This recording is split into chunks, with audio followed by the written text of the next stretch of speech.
Film ഗാരേജിന്റെ വലിയൊരു ഇടവേളയ്ക്ക് ശേഷമുള്ള സ്പോർട്സ് വാർത്തകളിലേക്ക് ഇവർക്കും സ്വാഗതം. ഇന്ന് ക്രിക്കറ്റ് മത്സരത്തിൽ ഇന്ത്യ സൗത്ത് ആഫ്രിക്കയ്ക്കെതിരായിട്ട് 4ാം മത്സരത്തിനായിട്ട് ഇറങ്ങുകയാണല്ലോ. ആദ്യ 3 മത്സരങ്ങളിൽ 2 മത്സരങ്ങൾ വിജയിച്ച് മുന്നിട്ട് നിൽക്കുന്ന ഇന്ത്യ ഇന്നത്തെ മത്സരം കൂടി വിജയിച്ചാൽ T20 പരമ്പര ഇന്ത്യക്ക് സ്വന്തമാക്കാം. ഇന്ത്യ സ്വന്തമാക്കും പരമ്പര എന്ന് തന്നെയാണ് നമ്മുടെ പ്രതീക്ഷ. ഇന്നത്തെ മത്സരത്തിൽ നമ്മുടെ മലയാളികളുടെ പ്രധാനപ്പെട്ട ഫോക്കസ് സഞ്ജു സാംസൺ തന്നെയായിരിക്കും. ഒരു സമയത്ത് വലിയ വിമർശനങ്ങൾക്കെല്ലാം തന്നെ മറുപടിയായിട്ട് 2 സെഞ്ചുറികൾ നൽകി വിമർശകരുടെ വായടപ്പിച്ച സഞ്ജു സാംസണ് ഇപ്പോഴത്തെ വീണ്ടും വിമർശകർക്കിടയിലേക്ക് ഇറങ്ങേണ്ട അവസ്ഥ വന്നിരിക്കുകയാണ്. ഇത്തവണ അതിൽ പല കാരണങ്ങളുണ്ട് എന്നത് പ്രത്യേകം എടുത്തു പറയട്ടെ. സഞ്ജു സാംസൺ തുടർച്ചയുള്ള 2 കിഡിലൻ സെഞ്ചുറികൾക്ക് ശേഷം തുടർച്ചയായി 2 മത്സരങ്ങൾ ഡക്ക് ആയത് മാത്രമല്ല ഇതിനോടൊപ്പം തന്നെ വിമർശനങ്ങളുടെ കാരണം.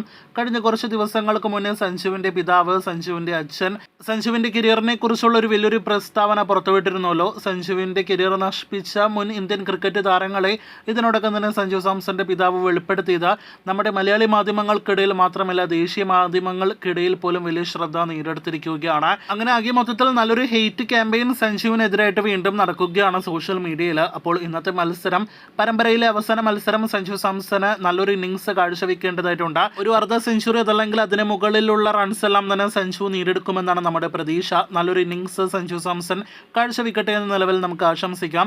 അപ്പോൾ സഞ്ജുവിന്റെ ഇന്നത്തെ ഇന്നിങ്സ് കാണുവാനായിട്ട് കാത്തിരിക്കാം. കൂടുതൽ ഇതുപോലുള്ള ക്രിക്കറ്റ് വാർത്തകൾക്കായിട്ട് പ്രേക്ഷകർ കാത്തിരിക്കൂ.